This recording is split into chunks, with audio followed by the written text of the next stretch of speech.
Үшінші тарау ата-ананың түрлері. Күшті ата-ана. Сіздермен бірге қарастыратын алғашқы ата-анамыздың түрі күшті ата-ана. Қала аралап семинар өткізген кезде қатысушы ата-аналардан күшті ата-ананың анықтамасын сұрап, олардың ойларын білуге тырыстым. Бұл тіркесті ата-ана түрлері әртүрлі түсініп, әртүрлі ой-пікір айтты. Ең жиі айтылған пікірлерді сізбен бөлісе кетейін. Баласына сөзі өтетін ата-ана, ерік жігері мықты ата-ана, өзін бақытты сезінетін ата-ана, баласын түсінетін ата-ана. Жауаптардың ішінен маған ең қатты ұнаған жауапты Ақтөбе қаласында бір мектептің ата-аналары семинар жүргізіп жатқан кезде бір әкеден естідім. Күнде шынығатын ата-ана. Негізінде өте орынды жауап. Себебі күнделікті шынығу мықты ерік жігерді талап ететін дағды. Бірақ менің күткен жауабым емес. Ең күшті ата-ана баласының сезімдеріне серік болып, үлгі бола алған ата-ана. Педагогикалық тұрғыдан қарастыратын болсақ, ең күшті ата-ана баласының сезімдеріне серік болып, үлгі бола алған ата-ана. Бұл анықтамадағы үлгі болу тіркесі сізге таныс болар. Себебі үлгі болу деген сөзді бала кезімізден естіп өстік. Ал сезімдерге серік болу деген тіркес бейтаныстау болып тұрған болар. Сезімі несі, серігі несі деп отырған боларсыз. Өкінішімізге орай бізде сезімге серік болу деген ұғым қатты қалыптаса қойған жоқ. Керісінше сезімді басу, сезімге қысым жасау деген ұғымдарды жиі қолданамыз. Яғни балалардың кішкентай кезінен бастап олардың сезімдеріне қысым жасап, сезімдерін еркін шығара алуын мүмкіндік бере алмаймыз. Мысалы, кішкентай бала далада ойнап жүріп құлап қалады. Құлаған соң аяғын немесе қолын ауыртып, өксіп жылай бастаған кезде оған реакция көрсетуші ата-аналар үш топқа бөлінеді.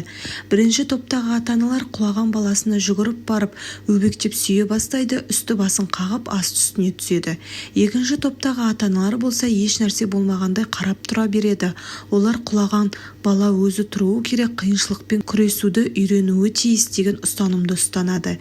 Ең қызығы соңғы топтағылар болып келеді. Бұл ата-аналар онсыз да жаны ауырып жылап жатқан балаға айттым саған жүгіре берме деп құлайтынын бар, неге жүгіресің дегендей ұрыса жөнеледі.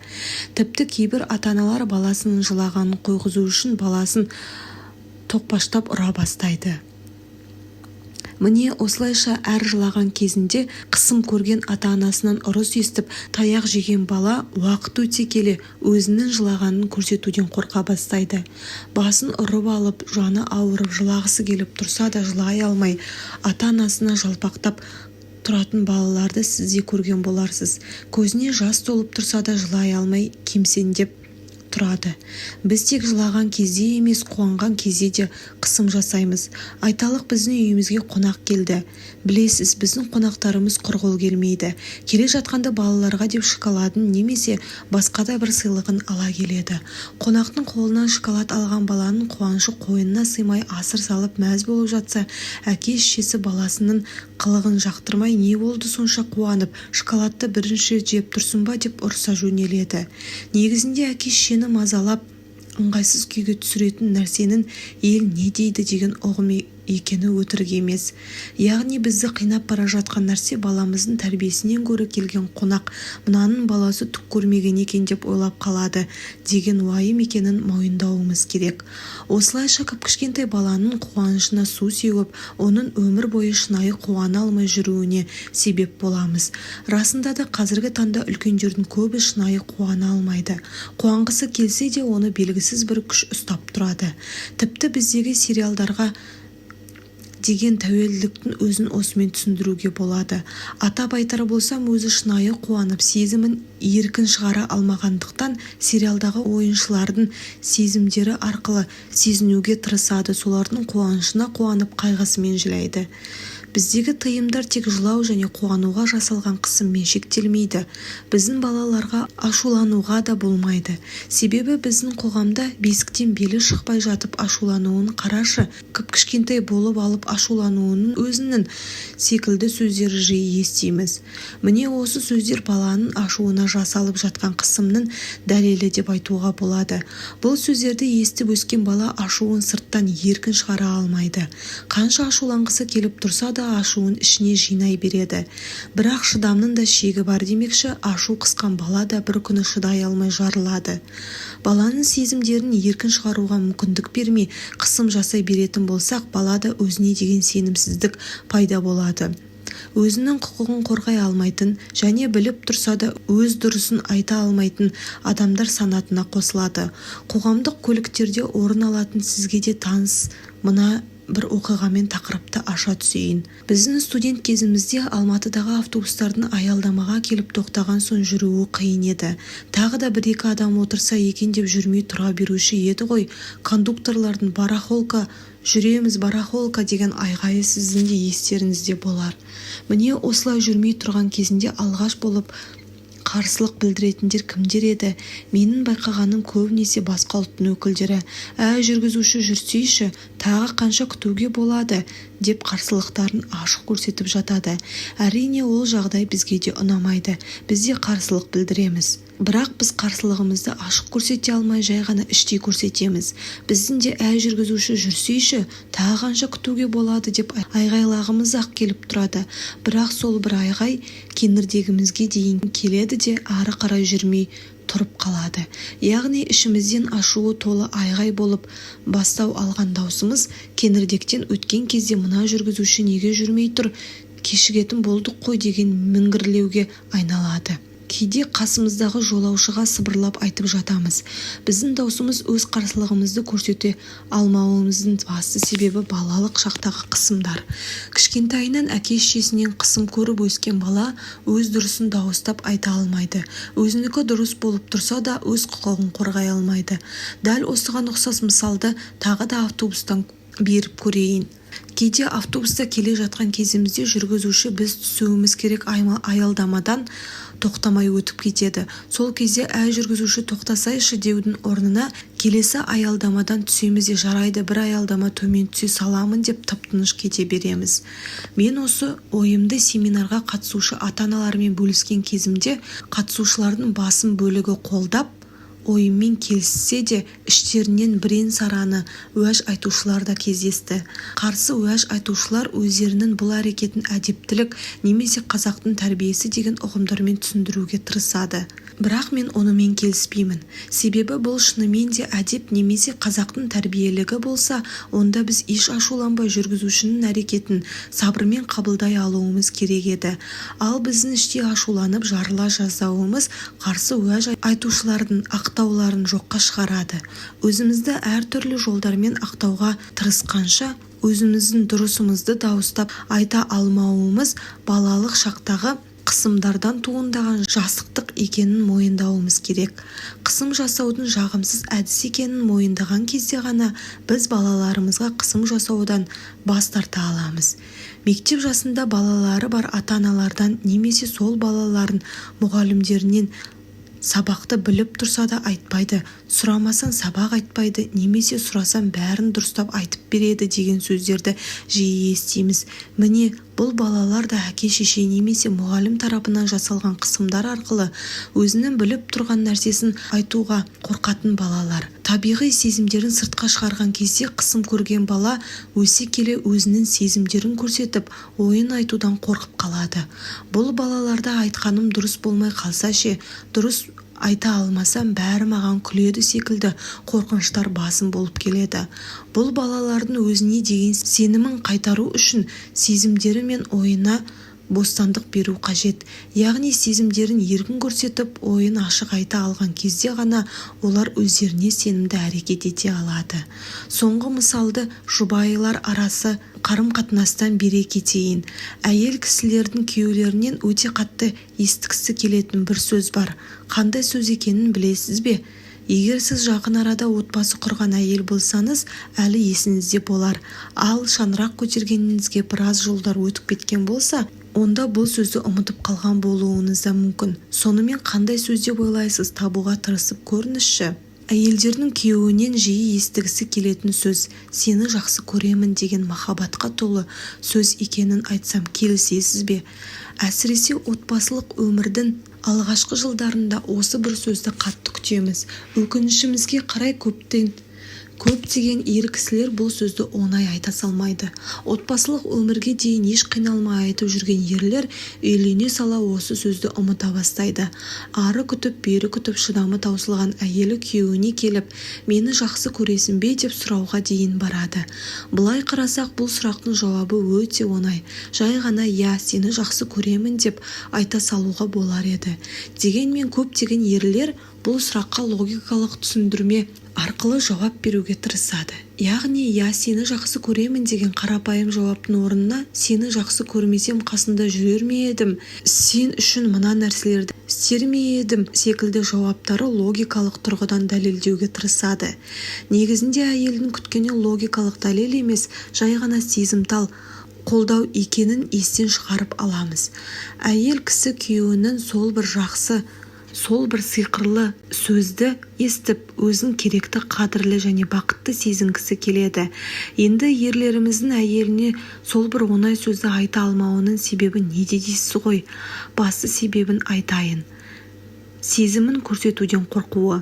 Бала кезінде табиғи жылағанда таяқ жеп, табиғи қуанғанда ұрыс естіген бала өсе келе өзінің сүйікті жарына шынайы сезімін білдіре алмай қиналады. Тіпті кейбір ерлерімізде әйеліне сезімінді көрсетіп, жақсы көретініңді айтсан, олар құтырып кетеді, басына шығып алады деген қорқынышы бар. Ал негізінде пайғамбарымыз өзінің өсиетінде жақсы көрген адам жақсы көретінін, жақсы көрген адамына айтсын демеуші ме еді? Яғни әкеңді жақсы көрсең, оны әкеңе айт, досыңды жақсы көрсең, досына жеткіз, және жұбайыңды жақсы көрсең, оны іштей жасырып жүре берме, жұбайына айтудан тартынба деген мағынаға келеді емес пе? Сонда ойланып көріңізші, егер жақсы көргенін айту сондай жаман қауіпті нәрсе болса, шынымен де құтыртып басына шығарып жіберетін жағымсыз қылық болса, онда пайғамбарымыз оны өз үмбетіне өсиет ретінде қалдырар ма еді? Әрине жоқ. Демек біздің балалық шақтан бастап сезімімізді көрсетуден қорқып қалғанымыз сонша, пайғамбарымыздың өсиетіне қайшы әрекет етуге дейін бара жатырмыз. Ал енді күшті ата-ананың анықтамасына қайта оралайық. Демек күшті ата-ана баласының сезімдеріне қысым жасамай, керісінше оған сезімдерін басқаруды үйрете алған ата-ана екен. Бала өзінің сезімдерін басқарып, оны орнымен пайдалана алған кезде ғана өмірде өз орнын тауып бақытты бола алады. Әрине сөзбен айту оңай, бәріміз де баламызға сезімдерін басқаруды үйреткіміз келетін шығар. Бірақ оны қалай үйретеміз деген өте маңызды сұрақ туындайды. Баламызға сезімдерді үйретіп, оны басқара алатындай етіп тәрбиелеуіміз үшін әуелі өзіміз сезімдермен таныс болуымыз керек, және өз сезімдерімізді басқара алуымыз шарт. Сезімді басқаруға байланысты бірнеше мысал келтіріп берейін. Айталық, сіз үлкен қалада көлік жүргізіп келе жатырсыз. Қасыңызда есі кіріп қалған үлкен балаңыз отыр. Жолда уақыт босқа өтпесін деп балаңызға ақыл айтып келе жатырсыз. Мысалы, балам ашуланбау керек, шыдамды болып, сабыр етуді үйрену қажет деп ақыл кеңесіңізді беріп жіберіп жатырсыз. Делік. Дәл осы сәтте басқа бір машина келіп сіздің жолыңызды қиып өтті, немесе сізді бір бұрышқа қысып тастады. Міне осы кезде сіз қалай әрекет етесіз? Айтып жатқан ақыл кеңесіңізді өзіңіз ұстанып, соған сай әрекет жасай аласыз ба? Балаңызға балам теориялық сабақ аяқталды, енді практикалық сабаққа көшеміз деп қалай сабырлы болу керек екенін көрсете аласыз ба? Әлде бала мен теориялық сабақтың ғана мұғалімі едім, практикалық сабақтың мұғалімі мен емеспін деп ашуға булығып, аузыңыздан ақ ит кіріп қара ит шыға ма? Негізінде балаға ашуланба деп ақыл айту оңай. Ең бастысы сол ашуланбау деген нәрсені өзіміз іс жүзінде көрсете алуымыз керек. Сондай критикалық сәттерде өзіміз ашуымызды басқара алсақ қана баламызға дұрыс үлгі болып, оған ашуын басқара алуды үйрете аламыз. Ұмытпаңыз, бала істегенін емес, көргенін істейді. Сіз 100 жерден ашуланба деп айтсаңыз да, сіздің әрекетіңізді қайталайды. Біздің қоғамда жиі кездесетін ренжу туралы да мысал келтіре кетейін. Жалпы біз ренжігенді жақсы көреміз ғой. Әкемізге, анамызға, бауырларымызға, жұбайымызға, балаларымызға, туған туысқанға, дос жаранға, көршіге, әріптеске ренжиміз де жүреміз. Бір атым Насыбайдың көңілі қалған деген сипат дәл бізге айтылған ғой. Тіпті ренжитін ешкім таппай қалсақ мемлекетке ренжиміз. Заманның өзгеріп кеткенін айтып налаймыз. Күніне қанша адамға қанша рет реніш білдіргенімізді ойлап есептеп көрініші. Шынымен де осындай тәжірибе жүргізіп көруді ұсынамын. Тәжірибе соңында шыққан нәтижені көріп өзіңіз де таңғаласыз. Ал енді осы ренжуіңіз шынымен де проблемаларыңызды шеше ме? Сіз ренжиді деп қаншама проблемаңыз шешім тапты. Менің ойымша ренжу ешбір проблемаңызды шешпейді. Тек қана өзіңізді алдаусыратасыз. Ренжи беру арқылы өзіңіздің жақындарыңызды сізсіз өмірге, яғни сіздің жоқтығыңызға үйретесіз. Сіз мына жақта ренжіп қиналып жүргенде, сіз ренжіп жүрген адамыңыз басқа жақта жап-жақсы көңілді өмірін сүріп жүре береді. Тіпті сіздің ренжіп қиналып жүргеніңізді де хабарға болмайды. Қызық, иә? Әлі ренжіп жүре береміз бе? Әлде ренжи бермей мәселені шешу жолын табуды үйренеміз бе? Ойланайықшы, не үшін ренжи береміз? Ренжу дағдысы бізге қай кезде сіңді? Ренжу арқылы шешім іздеуді қашан үйрендік? Бұл сұрақтардың жауабын табу үшін балалық шаққа саяхат жасауымыз керек. Бала 2 жасына жақындаған кезде манипуляция жасауды үйренеді. Яғни ренжу, жылау, айғайлау, шу шығару арқылы өз қалауына қол жеткізіп, айтқанын істеткісі келеді. Баланың бұл әрекетін ата-анаға билік орнату деп те атасақ болады. Бала манипуляция арқылы ата-анасын басқарып, өз қызметшісіне айналдырады. Мысалы, дастархан басында жеп отырған табағы ұнамай ауыстырып беруін сұрайды, немесе ағасының қасығына құда түседі. Егер сіздер айтқанын орындамай сұрағанын бермесеңіз, онда бала ренжу әдісін қолданып сізге сезімтал қысым жасайды. Егер сол кезде бала ренжиді екен деп айтқанын істеп қойсаңыз, бала ренжуді проблема шешетін әдіс ретінде қабылдайды да әр қиыншылыққа тап болған кезде қолдана бастайды. Бала кезінде ата-анасына қолданса, өсе келе достарына қолданады. Ал отбасы құрған кезінде жұбайын және балаларын ренжу арқылы басқарып, өзінің қалауына сай әрекет еттіруге тырысады. Балада осы бір жағымсыз түсінік қалыптасып қалмауы үшін оған ренжудің проблема шешпейтінін көрсетуіміз керек. Яғни ренішті орнымен пайдалануды үйрету қажет. Ол үшін бала кішкентай кезінде ренжиді екен деп айтқанын істемей, тұрақтылық таныта алуымыз керек. Ал жасы өсіп, есі кірген балаңыз ренжу әдісін қолдана бастаса, онда оған балам, сен ренжіген кезде, ашуланған кезде, айғалаған кезде мен сені толық түсіне алмаймын және көмек қолын созуым да қиын. Сондықтан сен маған сезімдеріңді ашық айтып, ойынды толық жеткізуге тырыс. Сол кезде мен сені жақсырақ түсінемін және саған көмектесе аламын деп түсіндіру қажет. Яғни балаға проблеманы шешу үшін ренжіп ашуланудың орнына сөйлесу, диалог құру арқылы шешу керектігін айтамыз. Негізінде біз айтуды түсіндіруді қатырамыз ғой. Айтып түсіндіргеннен кейін өзімізде соған сай әрекет жасап, проблемаларымызды диалог құру арқылы шешуіміз қажет. Егер кешкісін өзіміз жұбайымызға ренжіп отыратын болсақ, немесе баламызды ренжу арқылы басқаруға тырысатын болсақ, негізінде балаға ренжу оған психологиялық қысым болып табылады. Сондықтан біз ренжуді жаза деп есептемейміз. Ол жайында алғашқы туындым «Баланы жазасыз тәрбиеле» атты кітабымда толық жазылды. Онда жоғарыда айтқан алтын кеңестеріміздің ешбір пайдасын көре алмаймыз. Бала біздің айтқандарымызды емес, бізден көргендерін өзіне сіңіреді. Міне балаға сезімдерін басқаруды үйрету дегеніміз осы. Тек қана сөзбен қысым жасап, ақыл айта бермей, іс жүзінде үлгі болып алуымыз керек. Осылайша баланың сезімдеріне серік болып үлгі бола алған ата-ананы күшті ата-ана деп атаймыз. Күшті ата-ана бола алу үшін рухани тұрғыдан бай болуымыз керек. Себебі рухани бай болғанда ғана сезімге бай боламыз және сезімдерімізді басқара алатын күшке ие боламыз. Ал рухани құлдырап, күйзеліске, депрессияға түсіп жүрсек, онда сезімдерімізді басқара алуымыз мүмкін емес. Сондықтан баласына жақсы тәрбие бергісі келетін әрбір ата-ана өзімен жұмыс істеп рухани бай болуы тиіс. Ал рухани байлыққа қол жеткізудің ең жылдам жолы білім алу, оқу, даму. Яғни рухани даму үшін кітап оқу шарт. Әрбір ата-ана кемінде айына 1 рет кітап оқу керек. Тапсырма номері 10. Өзіңіздің балалық шағыңызды еске ала отырып, ата-анаңыздың сізге жасаған бес қысымын және оның қазіргі өміріңізге әсерін жазыңыз. Ата-анаңызға реніштеріңіз болса, реніштен құтылу техникаларын қолданып, реніштеріңізден арылыңыз. Тапсырма номері 11. Балаңыздың сезімдеріне қысым жасайтын, яғни сезімдерін еркін шығаруға мүмкіндік бермейтін бес әрекеттеріңізді анықтаңыз. Тапсырма номері 10-дағы анықтаған өз өміріңізге әсерін ескере отырып, сол қысымдарды жасамауды қолға алыңыз.